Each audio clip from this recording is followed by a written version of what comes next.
কোন গোপনে মন ভেসেছে ধারাবাহিকে দেখেছিলাম আমরা। অনিকেত আর শ্যামলীকে ধরে নিয়ে এসছে চন্দাশিস রায়।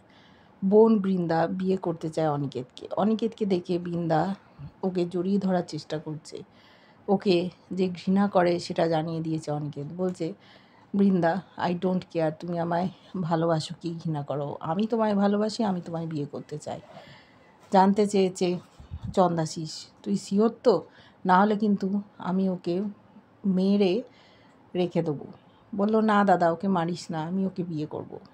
ইতিমধ্যে অনন্যা বাড়িতে এসেছিল, জানতে পেরে গেছে শ্যামলী আর অনিকেত স্বামী স্ত্রী ছিল। তারপর মিথ্যে কথা বলে বিয়ে করতে বাধ্য করেছিল অনন্যাকে। এরা দুজন নাকি মেড ফর ইচ আদার। ওদের দেখেও ঘৃণায় নত হয়ে যাচ্ছে। জানতো না ইন্দ্রাশিস অনিকেতের সাথে জোর বিয়ে হয়েছিল। বৃন্দা জানতে পেরেছে অনিকেত এখন ফ্রি, অর্থাৎ ডিভোর্সের কোনো ব্যাপার নেই, তাই আর বিয়ে করতে বাধা নেই। এদিকে বিন্তি আর সরলাকে পাঠিয়েছিল শ্যামলী লঙ্কার গুঁড়ো আনতে। ওরা লঙ্কার গুঁড়ো এনে হাতে দিয়েছে শ্যামলীর।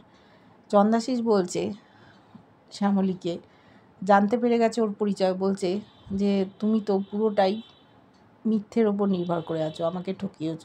বলেছে চন্দাশিস রায়, তোকে আমি ঠকিয়েছি না, তুই আমাকে ঠকিয়েছিস। তারপর বলল, তোমার এটাই শাস্তি, বৃন্দার সাথে নিজে দাঁড়িয়ে থেকে অনিকেতের বিয়ে দেবে। ওদেরকে আমি বিদেশে পাঠিয়ে দেবো আর তোমাকে আমি কালকুটরিতে বন্ধ করে রেখে দেবো। কিন্তু যখন এই রকম অবস্থা, শ্যামলী লঙ্কার গুঁড়ো নিয়ে ছিটিয়ে দিয়েছে চন্দাশিস রায়ের চোখে। চিৎকার করে ও লুটিয়ে পড়েছে। সেই সময় বৃন্দাও এসছে গিয়ে। কী হলো দাদার? বৃন্দার চোখেও লঙ্কার গুঁড়ো দিয়েছে। ইন্দ্রাশিস এসেছিল। ইন্দ্রাশিস আর অনিকেতের মধ্যে মারপিট শুরু হয়ে গেছে। বিন্তি আর সুলতাকে পালিয়ে যেতে বলল শ্যামলী। শ্যামলী অনিকেত এই ফাঁকে চলে যাচ্ছে। ওরা অসম্মান করে ওদের যে মানুষ করেছে সেই অ্যানিকে। তাকে বলল যে তুমি চলে যাও এখান থেকে, নাহলে তোমাকে এরা বাঁচতে দেবে না। ওরা সকলে এক জায়গায় মিলিত হয়েছে, যেখানে একটা হোটেল ছিল। ওই হোটেলেই ওদেরকে থাকতে হবে, বাড়ি গেলে চলবে না। এদিকে ওদের কোনো ফোন নেই, হাতে ছিল বিন্তির ফোন। কি করবে বুঝতে পারছিল না অনিকেত। ফোন করে প্রতিমকে জানিয়ে দিয়েছে, আমরা সেফলি আছি, কোনো অসুবিধে হলে তোদেরকে জানাবো। ওরা একটা হোটেলের রুমে ঢুকেছে শ্যামলী অনিকেত। 2 বছর আগে এইরকমই একটা দিনে ওরা একসাথে ছিল, মনে পড়ছে সব কিছু। জানলা বন্ধ করতে এসে বিদ্যুৎ চমকাচ্ছে, চমকে গেছে শ্যামলী, জড়িয়ে ধরেছে অনিকেতকে। একে অপরের মুখোমুখি, কিন্তু ওরা কোনো দিনই স্বামী স্ত্রীর সম্পর্কে জড়িয়ে পড়েনি। রাত হয়ে গেছে, খাইয়ে দিয়েছে অনিকেতকে শ্যামলী। অনেক দিন পর ওরা আবার মুখোমুখি একসাথে। মাটিতে শুতে যাচ্ছিল অনিকেত। শ্যামলী বলেছে, না স্যার, আপনি পারবেন না, আপনি এখানে খাটে শুন, আমি মাটিতে শুচ্ছি। শেষে শ্যামলী জোর করে মাটিতে শুয়েছে, কিন্তু অনিকেত আর খাটে শুলো না। একটা চাটাই পেতে ও মাটিতে শ্যামলীর সাথে শুয়ে পড়লো, গায়ে চাপা দিয়ে দিল শ্যামলী। দেখেছি সকালবেলা অনিকেতের মা পুজো দিতে যাচ্ছে। প্রতিমের কাছে জেনেছে অনিকেত নাকি মন্দারমণিতে গেছে ক্যাটারিংয়ের কাজে, আসতে সময় লাগবে, কিন্তু মনটা যেন কু ডাকছে। অন্য কোনো ঘটনা ঘটেনি তো? কেন এরকম মনে হচ্ছে? শ্যামলীর ফাঁদে পা দেয়নি তো? কী যে হবে ছেলেটা আর বুঝতে পারছে না। সেই সময় দেখেছি কতগুলো লোক একটা গাড়ি নিয়ে এসে অপরাজিতা মল্লিকের সামনে দাঁড়িয়ে ওকে তুলে নিয়েছে গাড়িতে। সবাই হইচই করছে, বন্দুক দেখিয়ে ওখান থেকে পালিয়ে গেছে। তারপরে দেখেছি গাড়িতে করে গুন্ডাগুলো নিয়ে যখন চলে যাচ্ছে, চন্দাশিস রায় কাছেই দাঁড়িয়েছিল। গাড়ির কাঁচ খুলে দেখছে যে সব ঠিকঠাক। বলছে, অনিকেত মল্লিক, তুমি কি ভেবেছো তোমাকে আমি সহজে ছেড়ে দেবো? তোমাকে আমি বাড়িতে ঠিক ফিরিয়ে আনবো। শ্যামলী যেন দুঃস্বপ্ন দেখছিল, চিৎকার করে উঠেছে। হঠাৎ কি হলো বুঝতে পারছে না, ভয় পেয়ে গেছে। অনিকেত ওকে উঠে জল খাইয়েছে। এদিকে দরজায় ধপধপ করে ধাক্কার আওয়াজ। কী ব্যাপার? কে ধাক্কা দিচ্ছে? ওরা আরও আতঙ্কে। সেই সময় বিন্তি বলছে, মালা দিদি, তুমি শিগগির দরজাটা খোলো। তখন ওরা দরজা খুলেছে। বলছে, দেখো চন্দাশিস রায় আমার ফোনে একটা ভিডিও পাঠিয়েছে, দেখছে অনিকেতের মামনিকে গুন্ডাগুলো ধরে নিয়ে বেঁধে রেখেছে, ছটপট করছে, আর বলেছে যেন অনিকেত আর শ্যামলী এক্ষুনি বাড়ি চলে আসে, না হলে কিন্তু ওর মামনিকে শেষ করে দেবে। ফোন করছে বিন্তির ফোনে, জানে এদের কারুর ফোন নেই। ফোনটা স্পিকারে দিয়ে রিসিভ করেছে অনিকেত, বলছে এই তো তুমি যে ফোনটা ধরেছো আমি খুশি হয়েছি, তোমাদের আধ ঘন্টা মতো টাইম দিলাম, এখন 7টা বাজে, তোমরা সকলে এসো, আমরা ইংলিশ ডিনার করব।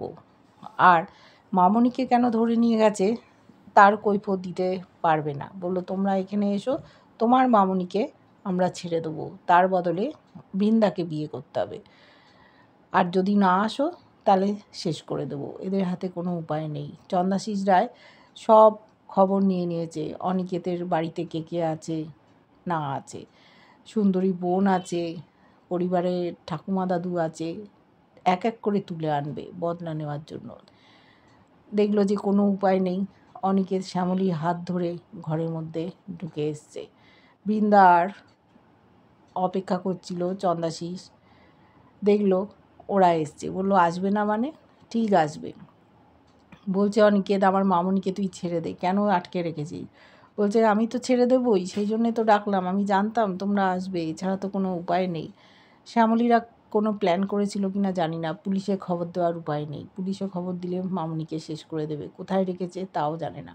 মামনি নিরীহ মানুষ, বুঝতেও পারছে না যে কি ঘটনা ঘটছে, কিন্তু শ্যামলী ওদের জীবনে এলে নানান রকম এরকম ঘটনা ঘটতেই থাকে।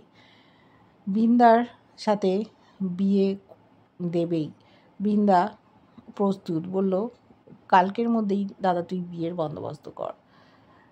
শ্যামলী আর অনিকেত ভাবছে আমরা এবার কি করব, কোনো তো উপায় নেই। এদিকে অনিকেত বলল শ্যামলী আমার স্ত্রী, আমি কাউকে বিয়ে করতে পারবো না। বলছে আমার বাড়িতে দাঁড়িয়ে আমার স্ত্রীকে স্ত্রী বলছিস, তোর তো সাহস কম না। আবার সেই ঝামেলার সম্ভাবনা। বিন্তি আর সরলাও কোথায় যে গেল চিন্তা করছে শ্যামলী, এবার কি হবে ওদের বুঝতে পারছে না। চন্দাশিস রায় শ্যামলীকে বলছে সুযোগ পেয়েই তুমি তোমার প্রেমিকের সাথে একটা রাত কাটিয়ে এলে, এবার থেকে তো আমার সাথেই তোমাকে রাত কাটাতে হবে। অনিকেত খুব রেগে গেছে, বলেছে খবরদার, শ্যামলী সম্বন্ধে একটাও যদি খারাপ কথা বলেছিস তোকে আমি শেষ করে দেবো, মুখটা টিপে ধরেছে। ওদিকে বৃন্দা ছুটে এসছে, ছেড়ে দাও দাদাকে, এরম করো না। তখন বলছে তুই বল, জিজ্ঞেস কর কেন আমার মামনিকে তুলে নিয়েছে, ছেড়ে দিতে বল।